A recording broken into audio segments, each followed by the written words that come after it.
STELLA-AM. I'm Mike Taylor, and I'll guide you through this. First, you'll need some 3D parts. You'll need a top housing, bottom housing, barometer, CO2 retainer, lamp window, clock retainer, microprocessor retainer, magnetometer retainer, button retainer, and screen retainer. Then after that, you're going to need the parts to put together. So you're going to need your microprocessor, your barometer, your CO2, your particulates, clock, magnetometer, display, button, wires. And once you have all of these various parts and pieces, you're going to put it together. So I start with the microprocessor, hook it up to the time clock to the button to the display, okay, and the display to the magnetometer to the particulates to the CO2, and then CO2 to the barometer. Okay. And now I'm going to test to make sure that everything lights up, and because I had pre-programmed this, it is already a running program. Now, you are going to need to get to the boot file, the RP1, RP2, and you hold down the boot button to do so. Once you have the RP1, RP2 drive on, you're going to drag and drop the UF2 file in there, and make sure you replace anything that might be in the way. Once the UF2 file has gone in, then we should see Circuit Pi up there as a drive, and we're going to drag and drop the code.py and lib folder. Then go to your test codes and drag and drop the code.py from your clock. Now you're going to go to time.is/UTC and check out the time. Go to your Mu editor, open up serial, and you're going to set your time. Okay, so you're going to set it in time UTC. I do suggest adding about 5 to 10 seconds on there, so it gives you some time to actually save.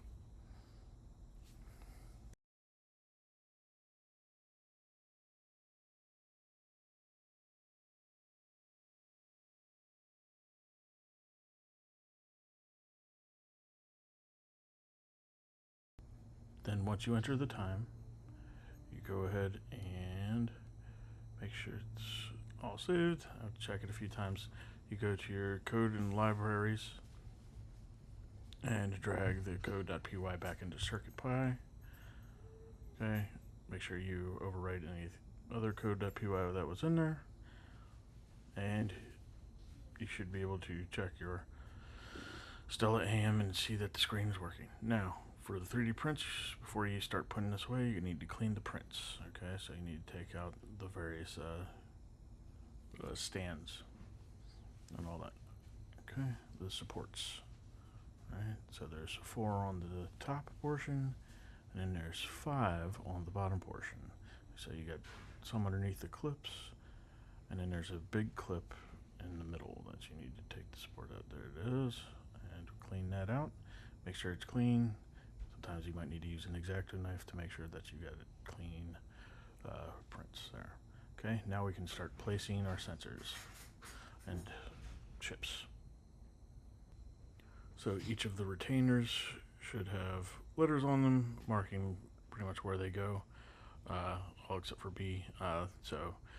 And this is probably the hardest one. So the time clock, getting it in just right. I do have to clean up the bar that holds it in to make sure that it slides in pretty well. So you might see me struggle with this just a bit. Okay. And I might take that little bar that goes over there and start cleaning it up with an X-Acto knife to make sure that it slides right under there. Okay, so you still want it to slide in there and all that, and it's a real nice piece once it goes in, because the particulate sensor actually pretty much just holds that particular portion in.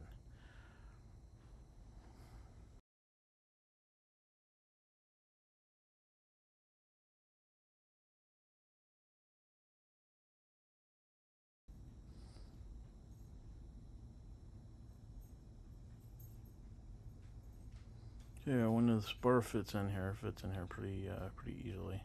So I'm going to go ahead and clean it up a bit. Just snip off the edges.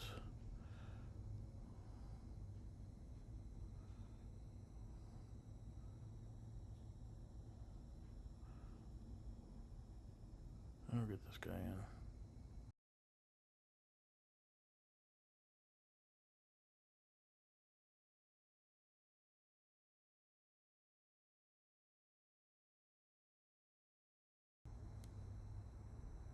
Alright, so no, I won't take it out, and we're going to flip it around. Yeah, there you go. And I flip it with the long side down, and I'm able to, I cleaned out the bar enough so I'm able to get it in there. Okay. And once we have it nice and snug in there, it doesn't need to be pushed down too hard or anything. It should be good to go.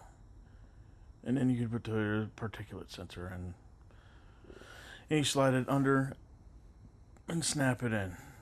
Okay, and the CO2, I do a little curl in the wire there, and I put the CO2 sensor in, it tucks right in, and the barometer, and again it tucks right in, and they should be sitting side by side. And then I get the clip, and I install the clip. There it goes from side to side there, right middle, and it'll hold both of those down. Okay. Now let's see here, my favorite portion. Okay, so magnetometer. All right, it's got its own little clip there. Pop that in.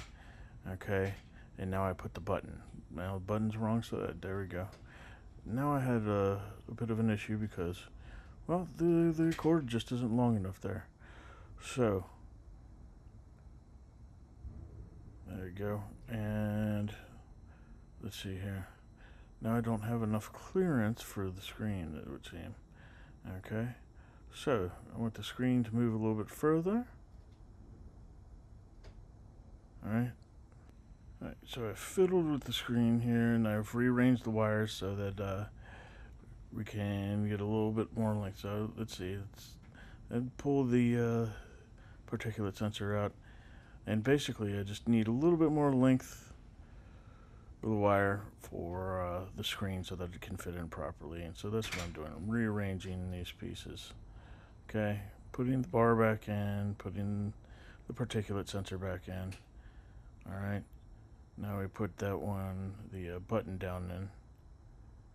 Okay, let's get the screen on there so it's got some good wires. Okay, and we're gonna wrap the wire there. Okay, we moved that up, and you see I clipped the button down with the clip on the top there. The screen works fine, and it's got enough clearance. So we put the screen into the top lid there, and then we slide the little door down. Okay, and if everything's nice, it should fit right in. Now we got to tuck the wires back. Okay, and it's a little bit off screen. That's my fault. Alright, and then once we have it all good to go, we check everything and we snap everything in. And last but not least, I put the 3D print, the translucent window there, and now you can see it booting up. And everything looks good to go. Alright, and that's a STELLA-AM. Thank you for building one.